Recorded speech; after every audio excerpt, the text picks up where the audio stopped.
c'est qu'en 1954, j'ai participé en tant qu'élève à l'ouverture de l'école Auguste Martin, qui est maintenant donc le musée.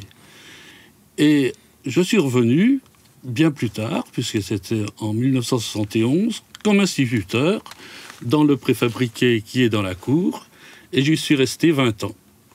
Au bout de 20 ans, j'ai demandé mon changement pour prendre un poste de titulaire remplaçant à l'école Ruisseau-Moguet. Et un jour, j'ai retrouvé toute une boîte de diapositives et j'ai eu la surprise, en les regardant, de voir qu'elles avaient participé à mon enfance, puisqu'elles retraçaient toute une partie des fêtes scolaires qui avaient lieu au parc municipal. J'ai donc reclassé ces diapos, comme j'ai pu, et elles ont été retrouvées par Patrick. Dans l'école Ruisseau-Moguet, là où j'exerce actuellement, après avoir exercé ici, il y avait une réserve dans laquelle il y avait beaucoup de fouillis.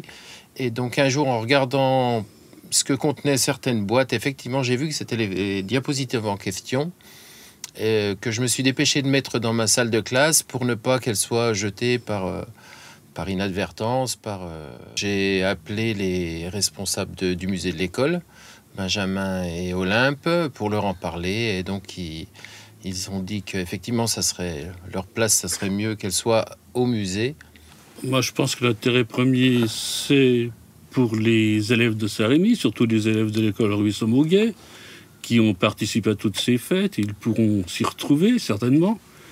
Et d'autre part, d'un point de vue historique, sur les vieilles rues de Saint-Rémy, puisqu'on voit, à travers les défilés, les vieux quartiers, les vieilles voitures. Il faut savoir déjà que Saint-Rémy, c'est une ville assez artificielle. C'était créé en 1790, vraiment par la Révolution, et qui en fait est issu de quatre foyers d'habitation. Saint-Rémy, Escles, Cortelin et Thésée. En 1950, Saint-Rémy atteint 3000 habitants. Donc c'est une grosse bourgade rurale, c'est un gros village. C'est couvert de champs, quelques habitations, quelques grosses propriétés, pas d'infrastructure communale importante, pas de salle des fêtes, pas de gymnase. Saint-Rémy, c'était la campagne. Il n'y avait pas les rues comme maintenant. Hein. Il n'y avait pas de trottoir, hein, c'était de l'herbe avec des fossés. Depuis la guerre jusqu'aux années 70, c'était la vie d'une commune rurale. Il n'y avait pas toutes ces belles maisons. Des champs, des prés, des mares. Puis après, ça s'est construit tout doucement. Saint-Rémy s'était fait plein de petites cités, en fait. Oh, ben, les gens vivaient simplement. Il y avait quelques traditions, il y avait les conscrits. Il n'y avait jamais rien de fermé, on allait chez les uns, chez les autres, c'est pour ça. Les parents, les voisins discutaient dans la rue. Tout le monde se connaissait. C'était quand même super convivial, enfin, même plus que convivial, je ne sais pas comment on peut dire. Non, on ne peut pas y définir ça. Vous voyez, on se connaissait tous, bon, bonjour, on se mettait assis les uns vers les autres. C'était plus vivant, puis c'est bien. Il n'y avait pas de voiture comme maintenant, donc on était tout le temps en train de jouer dehors. On était toujours dehors, hein, de toute façon. Hein. Voilà, il n'y avait pas de risque. Il y en avait peut-être, mais bon, on était tellement ensemble que... Des grands champs où on faisait des cabanes, où on se faisait disputer par les fermiers parce qu'on ravageait les blés. Puis notre terrain de jeu, c'était le parc. Hein. Dès qu'on avait un moment, on courait au parc. Hein, c'était... Et en 1950, le parc municipal va recentrer complètement la commune de Saint-Rémy. Alors, le parc municipal, c'est un hasard de l'histoire. Il est né d'une explosion, en fait. Les Anglais bombardent le 25 août 1944 la gare de Châlons. Ils ont visé des wagons allemands qui étaient marqués par la Croix-Rouge. Il se trouve qu'un des wagons était bourré de chédite, un explosif puissant utilisé dans les années 40. Et il y a eu un gros boom que toute la population de la région a entendu. Il y a un rail de chemin de fer qui s'est planté dans un jardin. Il y a eu une pluie de boîtes de sardines, me racontent les anciens. Dans le parc municipal, qui s'appelait propriété Keller à l'époque, il y avait une grosse villa. Et cette grosse villa, la façade a été très abîmée par l'explosion, comme tout le quartier. Les propriétaires de la villa ne vont pas se lancer dans les réparations, on est à la fin de la guerre, il y a beaucoup de conditions difficiles. Donc Saint-Rémy va décider d'acheter pour en faire un parc municipal, pour en faire un nouveau centre de la commune. On va créer l'école Ruisseau-Moguet par la suite. Donc il y aura une école de filles qui va s'installer là. Et puis, de facto, les grandes fêtes scolaires vont se dérouler dans ce parc municipal. Chaque année, au mois de juin, ce sera une sorte de fête communale.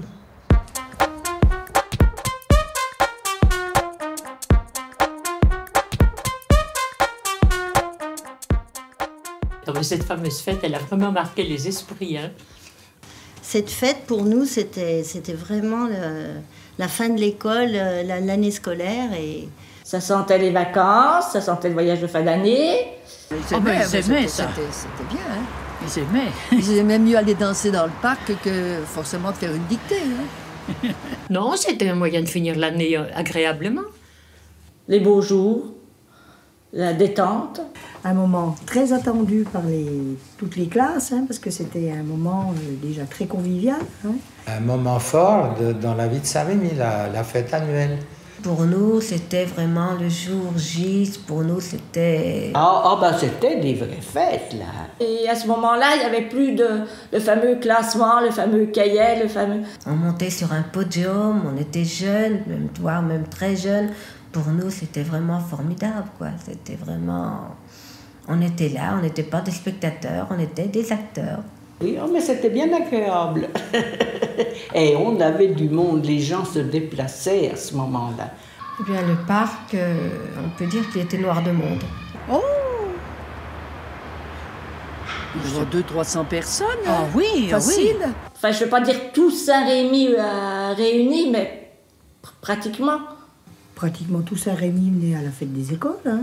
Et là, il n'y avait pas de problème de parking parce qu'il n'y avait pas de voiture comme maintenant. Hein. La foule était nombreuse quand même. Les parents aimaient bien venir. Il y avait surtout les parents d'élèves. Les parents, les grands-parents, toute la famille. Hein. Ça attirait énormément de monde. Un parc plein, fourmillant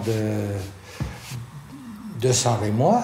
Devant le podium, il y avait les sièges qui étaient installés. Et on avait quand même pas mal de monde, oui. Il y avait des chaises dans toute la zone. Il y avait des sièges, oui, des bancs, des chaises. Toute la zone herbeuse, là-devant. Le parc, il y avait donc cette fameuse estrade où les enfants chantaient. Puis quand il y avait quelque chose, on mettait des tables, des bancs, Il y avait des haies. Il y avait une haie qui faisait le tour. Et qui avait bien sur 3 côtés. Et qui nous servait C'était les coulisses. De coulisses. Puis ça faisait un fond de scène aussi. Ah, puis c'était joli, ça faisait jusque sur les côtés. Le parc, on essayait d'arranger un peu les tours du parc, quoi. Parce que bien sûr, il y avait pas mal à l'époque, il y avait pas mal de ronces, il y avait pas mal de trucs comme ça, quoi. Et il y avait des dames avec les poussettes qui se mettaient sur le bord parce que les landaux avec les bébés pouvaient accéder aussi, là. Oui, il y avait tous les gens du village, les jeunes, les vieux. Tous les parents. C'était dans le temps. C'était dans le temps, oui.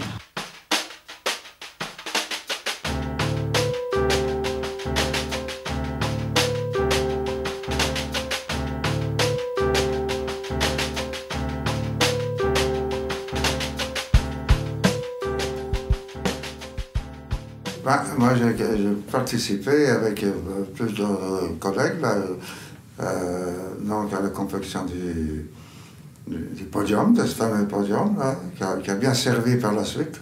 Eh bien, c'était une estrade en bois. Bien sûr, il était en béton, il existe toujours d'ailleurs. Les alentours, on a creusé pas mal, et puis on a rempli de ciment, de terre et de ciment. Oh, mais c'était monté costaud. On était quand même une dizaine de personnes, de professeurs. Moi, j'étais comme un petit ouvrier par rapport à ceux qui étaient de métier. Il y avait donc des frères Bert, donc il y avait Bert Pierre, il y avait Bert Paul, il y avait M. Fontenay, M. Gaviot, M. Evrard, il y avait des frères Paco, M. Jussiot, et même le maire, Bonneau, qui a participé. Ah bah oui, c'était sympa, puis bien sûr. On faisait ça le dimanche matin, parce que bien sûr, les gens travaillaient. Hein. Après, donc, il a servi surtout pour les fêtes d'école. Hein. Les élèves faisaient des danses, faisaient des... Aussi, mais ça a bien servi. Oh, bah, c'était dans les années 50, entre 50 et 60. Hein. Le podium, il existe toujours. Et c'est dommage qu'il ne sert à plus rien, quoi. Ah ben, le podium est encore là, mais il y a longtemps que je n'ai pas mis les pieds dessus. C'est vrai. Ah ben nous, nos institutrices, on les aimait beaucoup. Elles étaient sévères, hein, parce que l'école c'était sérieux, mais on les respectait et j'aimais beaucoup ces maîtresses et j'en parle toujours et ça fait pourtant très longtemps. Hein. Nous étions les adjointes de Madame Duriot, qui depuis qu'elle était là, je pense, faisait cette fête au parc. Puis Madame Duriot, ben, c'était une deuxième maman pour nous. Hein. C'est ce que j'allais dire. Parce qu'on passait plus de temps à l'école pratiquement qu'à la maison. Mais c'était des vrais instituteurs, des gens à vocation. On l'a déjà aidée. Et puis ensuite, quand elle est partie en retraite, on a continué de faire la fête au parc. Je pense qu'on voyait les maîtresses sous un autre jour. On se faisait plaisir. Elles avaient à cœur de présenter un joli spectacle, on avait à cœur de présenter quelque chose aussi, mais il n'y avait plus la bagarre du classement. Il n'y avait plus le bon point, il n'y avait plus l'image.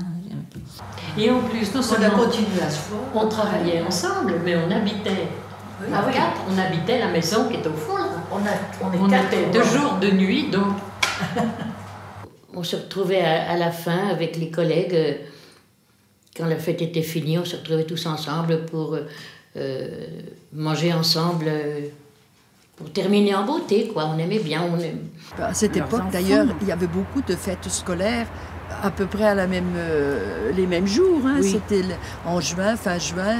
Les fêtes scolaires ont un intérêt pour l'école primaire publique, puisque autrefois... pendant la Belle Époque, au XIXe siècle, les lois Jules Ferry, tout ça, l'école catholique, qui était encore très puissante en France, organisait des grandes fêtes scolaires. Les distributions des prix, les fêtes scolaires dans l'école privée catholique, c'était un grand moment solennel. Et l'école publique a voulu faire le pendant en organisant des grandes fêtes laïques. Dans les villages, tout de suite, on repère l'église et l'école. Il fallait que l'école publique soit notre église laïque à nous, comme disait Paul Bert, le ministre de l'Instruction publique. C'était une auto-célébration, en quelque sorte, de l'école publique laïque. Donc il y a eu une importance républicaine de la fête scolaire. Tout de même, ça n'était pas de la propagande, hein. C'était... non, c'était dans un mouvement naturel qu'on mettait en valeur quand même cet enseignement qui est une des richesses du pays. Bah, c'est-à-dire que les fêtes scolaires, ça s'adressait à tout le monde. Pas seulement aux paroissiens. Et puis alors, le curé, il avait du matériel. Moi, j'en avais pas. Eh bien, il me le prêtait. L'école c'était la seule chose gratuite, obligatoire et laïque. C'est important tout ça. Quel métier vous avez exercé? Rien d'autre que celui d'institutrice. C'est mon vrai métier. Parce qu'on a quelque chose de soi à laisser à quelqu'un. J'ai travaillé, j'ai fait ce que j'ai pu, et j'ai donné ce que j'ai reçu, je l'ai donné. J'ai appris aux enfants à écrire, à lire, à vivre. À vivre. M'occuper beaucoup des enfants. Oui, je faisais des fêtes chaque année, moi. Ah, combien j'ai de souvenances des beaux jours de mon enfance.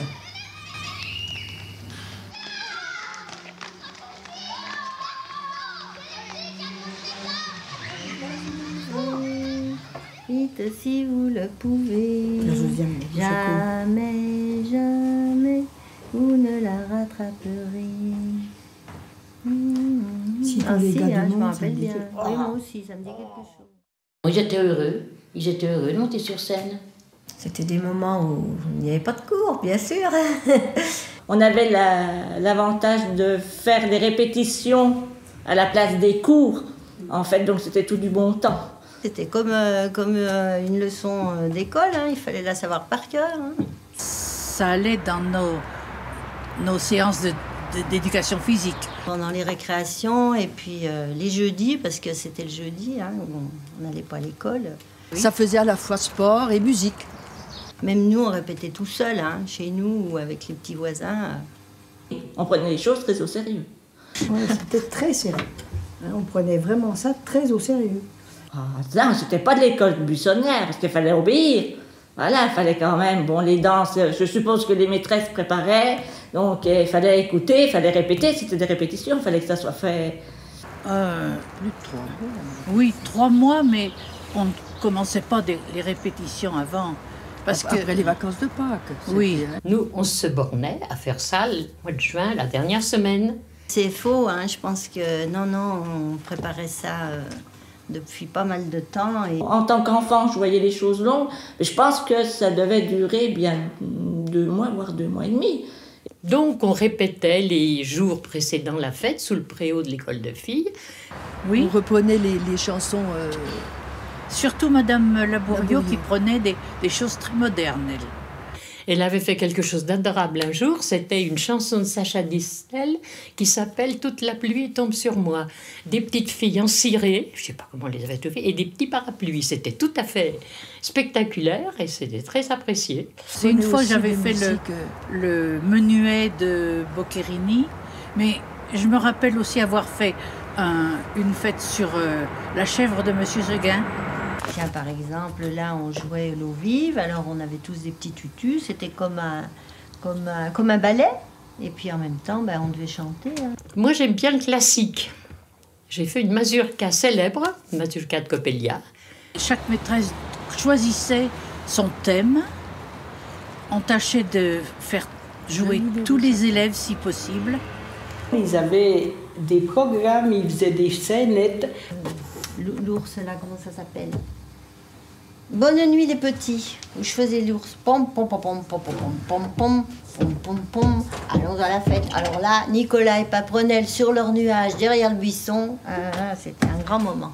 Alors, une chaleur, pas possible, chaud dans le costume. Mais on ne faisait pas que ça. Je vous ai raconté, on a donc fait cette séance entière consacrée au cirque.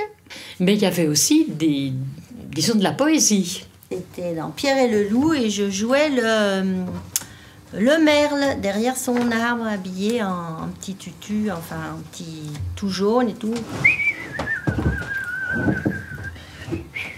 Il y avait toujours des numéros plus ou moins réussis, mais dans l'ensemble, c'était bien. On faisait chacune 2 numéros en principe. Oui. Hein. 73, on avait l'inspecteur primaire de l'époque avait reculé d'1 an le fait de géminer l'école pour ne pas que Madame Buriot ait des garçons la dernière année.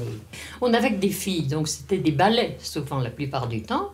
Mon fils a moins fait parce que chez les garçons, c'est... Ah ben non, les garçons, ça ne danse pas. Laissons ça aux filles. On veut bien. Les garçons, mais vous ferez autre chose. Vous ferez une scénette, ou vous réciterez, vous ferez de la gymnastique. Parce qu'il y avait aussi, vous savez, ils faisaient des pyramides, ils faisaient des tas de choses. Et moi, ce que j'aimais bien, c'est qu'à chaque fois, je jouais un peu des rôles de garçon. Alors, comme j'étais un garçon manqué, ça m'allait bien. Donc, les filles avec les cheveux courts étaient les garçons. Au printemps, donc on avait commencé, j'étais une fille, et ma maman m'a fait couper les cheveux. Jusqu'au jour où une fille manquait, malade. Ben, j'ai dit, ça va nous tant pis. Et j'ai vu un garçon, dit, oh mais moi je crois que je saurais, je veux bien essayer de la remplacer. Qu'à cela ne tienne, viens. Donc ça a été le début. Après, inutile de vous dire que tous les garçons ont participé tous les ans à tout ce qui était danse, sans du tout se poser de questions.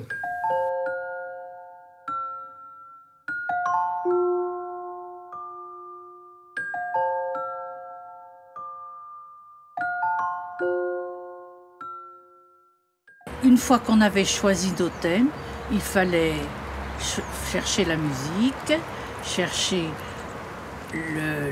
les costumes. C'était vraiment bien structuré, et même au niveau des costumes. Puis il fallait donc faire ces fameux costumes. Alors c'était pas évident, hein. Mais enfin, il y en avait qui en faisaient plusieurs, on s'arrangeait entre nous, quoi. On les rafistolait, ceux des années précédentes. Nos mamans aussi étaient sollicitées pour ça. Voilà, j'étais couturière, alors ça servait bien. Et les pompons que nous avons aux chaussettes, c'est nous qui les avions fait en travail manuel. C'était des costumes en papier, ça. Il y en avait beaucoup. En papier, oui. J'en ai fait pas mal des choses. Papier crépon. Puis on allait en emprunter. On savait qu'il y avait un fond de costumes au Creusot, dans une école, qui nous prêtait volontiers. On fouillait. Quelquefois même, on n'avait pas d'idée avant d'aller au costume, mais une fois là-bas, des costumes nous attiraient, on disait, oh ben tiens. On les habillait dans les classes et puis on les amenait après dans le parc. On n'avait que la petite impasse à traverser. Les parents, les mamans aidaient les enfants à s'habiller. Parce qu'il y en a qu'on finissait d'habiller dans la classe là-bas. Oui. On les habillait dans nos classes, oui, là-bas. Nous, on était derrière. On était en coulisses. On était en coulisses. Il fallait pas qu'on se montre surtout, hein, parce que c'était la surprise, hein, pour les gens. Les instituteurs, institutrices étaient cachés derrière les bosquets qu'il y a sur les côtés et nous montraient les pas à faire. Puis nous, on s'occupait, ils buvaient un coup, on vendait des gâteaux, enfin. J'aimerais un autre stand où on achetait des enveloppes et on gagnait des petits lots suivant le numéro. Pendant que d'autres étaient sur scène, nous, en attendant de passer, on allait vendre des enveloppes parmi les spectateurs. Il me semble qu'il y avait une tombola, il me semble. Des cadeaux, une tombola. Une tombola, hein. Les gens ils gagnaient des bricoles. Souvent ce qu'ils avaient d'ailleurs donné, parce qu'on faisait un peu... c'était tous des dons, hein. Puis les gens se retrouvaient, puis ma foi, ils se mettaient dans un coin ensemble, et puis ils passaient un bon tantôt. Il y avait un brouhaha, l'entracte...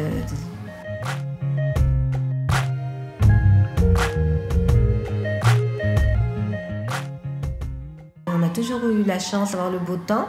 Et en plus, apparemment, on a toujours eu le beau temps. Et puis on a toujours eu le beau temps. Oui, jusqu'au jour où il a plu. Au mois de juin, vous savez, il y avait souvent des orages, du mauvais temps. Ah il y avait eu un orage phénoménal, alors on avait tout transbahuté ce qu'on pouvait dans le bas, mais il fallait descendre les escaliers, puis les remonter pour aller. Et puis ça n'a pas cessé, ça n'a pas cessé, ça n'a pas cessé. Donc c'était la grande débandade. Et dans les coupures de journaux que je garde, on parle de cette pluie qui a gâché la fête annuelle du parc. Avec Madame Duriot, on a eu une chance inouïe parce qu'on n'a jamais eu de mauvais temps. Des fois, il pleuvait le matin, il faisait beau l'après-midi. Et puis, dès qu'elle a pris sa retraite, eh bien, je ne sais pas pourquoi, mais le temps n'était plus avec nous. Elle avait la baraque, hein, Madame Duriot. Oh, mauvais temps, il n'y en a pas toujours eu, hein. Puis vous savez, quand il faisait bien mauvais, souvent on descendait à la taverne. Mais c'était pas pratique. Alors du coup, on a laissé. C'était pas le mauvais temps, c'est que la vie des gens avait changé. Et les gens, je vous dis, ça s'était passé bien. Voilà. Tout s'est chamboulé. Les gens ont eu des voitures, ils aimaient mieux aller se promener. Souvent, les gamins venaient tout seuls. On se donnait beaucoup de mal pour après ne plus rien pouvoir faire. Alors. Maintenant, on ferait ça, je me demande si on aurait du monde. C'était quand même plus vivant que maintenant, tout ce qu'on voudrait, on peut bien. L'école Ruisseau-Moguet existe toujours. Non seulement il y a les filles, mais maintenant, pas la peine de déguiser les filles en garçons. Il y a des garçons. Pourquoi ne pas refaire ces fêtes? Ah, mais c'est faux. C'est faux, mais j'avais quand même 87 ans. Hein, donc. Maintenant, c'est presque plus les parents qui organiseraient des choses, qui vrai. sont demandeurs, mais qui organisent, qui participent. Non, mais j'irai. J'irai. Parce qu'on a quelque chose de soi à laisser à quelqu'un.